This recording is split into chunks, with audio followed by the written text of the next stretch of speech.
Facing the storm. Essential question. What kinds of challenges transform people? Read how a severe weather threat transforms a shy and timid girl.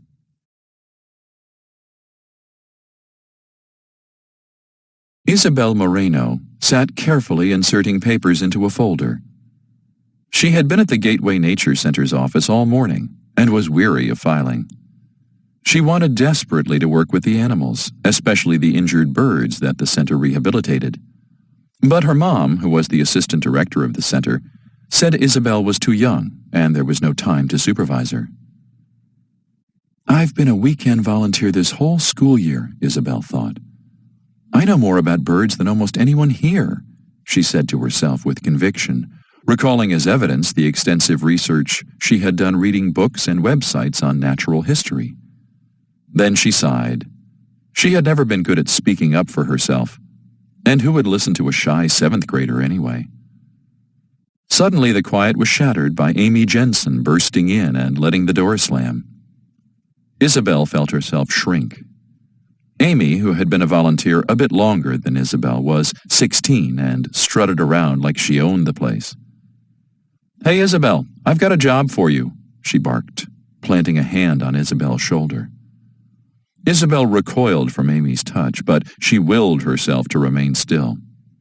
"Don't make trouble," she reminded herself, though she would have loved to brush Amy's hand off. "I have to finish this filing," she squeaked feebly. Just then Isabel's mother rushed into the room with Mr. Garza, the custodian. "The hurricane forecast for Miami has skewed to the south and is entering the Gulf," Mrs. Moreno reported. "We should be okay up here in the inlet, but we'll likely get some fierce and persistent winds. I've sent the other volunteers home, but I need you girls to help Mr. Garza get the storm shutters down in here and in the aviary. Then I'll take you home." Isabel leaped to her feet, excited to have an opportunity to help the birds.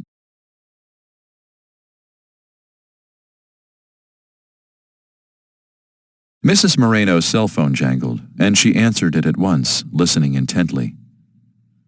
"Change of plans," she announced as she hung up. "The winds are worse than expected along the coastline, so the Gulf Shore Preserve needs help preparing for the storm.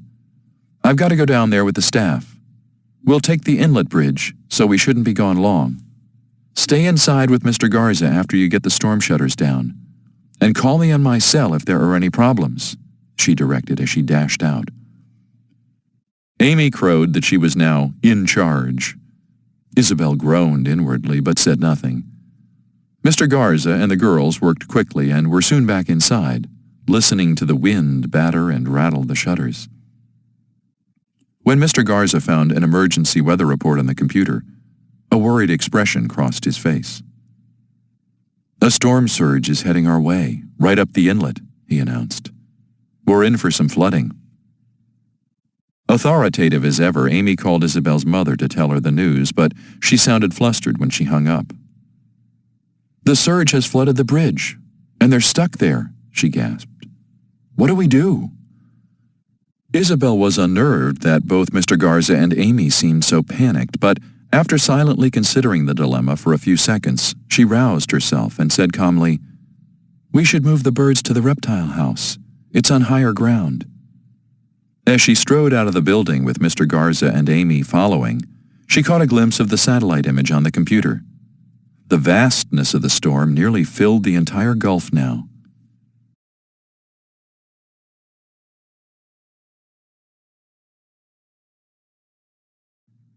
Once inside the aviary, Isabel watched Amy lunge from cage to cage, agitating the birds. "Don't jump around so much," Isabel instructed. "They're scared enough as it is, and your sudden movements aren't helping." Amy meekly calmed down, but she was shaking. "Just think about the birds," Isabel said as they carried each cage up to the reptile house. The hawks screeched and beat their wings when they felt the wind. Isabel spoke soothingly to them, and they soon grew calmer. Amy watched in awe and tried to mimic Isabel's tone. Just as the water in the birdhouse had risen to their shins, they finished relocating the birds, and waited inside the reptile house for the storm to subside. After several hours, the water had receded, and Mrs. Moreno was able to return to the center. She expressed concern that she'd left them alone for so long, but Mr. Garza reassured her that Isabel's foresight and cool thinking had saved the birds. Mrs. Moreno gazed at her daughter admiringly. "How did you summon such confidence and courage?" she asked Isabel. "I'm not sure," Isabel admitted. "All I could think about was how scared the birds must have felt in their cages, and I just took charge." "I'm proud of you, Isabel," said Mrs. Moreno. Isabel paused a second.